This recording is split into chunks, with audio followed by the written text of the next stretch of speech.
This is YouTube. This is what they're recommending here. They want to know the difference in a timeshare versus a vacation house. Very interesting. Yeah, I know. So, all right. I mean, I know or timeshares, they always seem like they always get a bad rap. They always seem like they get a really bad rap. And we really sell I really love, I should say, the framing of the lifestyle asset with this. And I felt like maybe that could be a similarity that timeshares also tried to sell. But what are some of the main differences, Yeah, so one is you don't, timeshare, you technically have ownership, but you're literally just buying into an owner's group.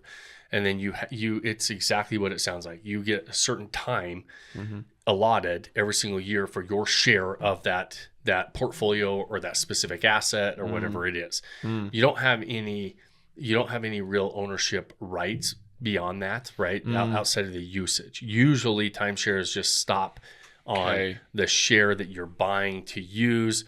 Ultimately, that, like a lot of like your big hotel brands and everything else, you're never going to get, you're not going to get any money from any sort of liquidation of assets or anything like that. You own a certain percentage and they just keep selling more shares, right? Okay. And so it always is actually very interesting to me that home ownership and even fractional ownership is way different than timeshares. Fractional ownership is you're going in with a group of people buying an asset or multiple assets, and you all own a certain percentage of ownership, and you maybe have usage, but it's really more of an ownership model where you're buying fractional shares of a specific portfolio. You do get, if you buy it for 100,000 and you sell it for 200,000 based on your ownership fraction or your percentage of ownership, you have some upside there. Right. Timeshares, you really don't. And then what we talk about is building a portfolio individually owned properties, right? And so we can use them, right? But we get to do whatever with them, right? We get to rent them, we get to use them, we get to buy them, sell them, like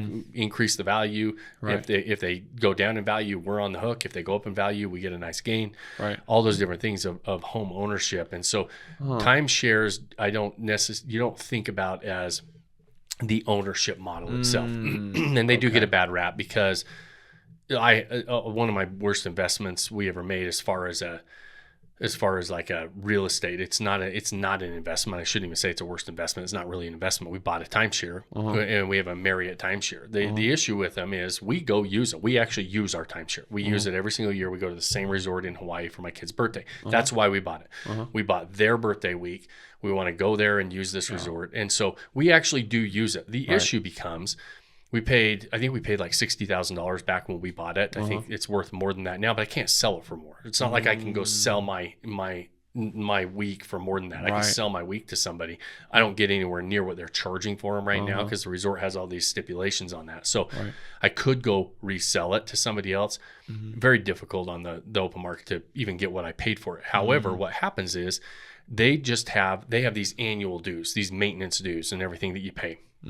Well, they go up every single year. Oh, wow. And what it seems like they do is they go up in basically, so my week's maintenance fees are really close to what I could actually go pay a week for at that same resort. Oh, wow. And so so when I say like it's not, I should have just went and paid for the week every single year, right? I thought when you're buying it, you're sold on the fact that, oh, listen, you buy this and after so long, well, you know, it's going to be great and you own this week. Well, we do. Yeah. We paid the 60 grand at the time, and we have this week in Hawaii.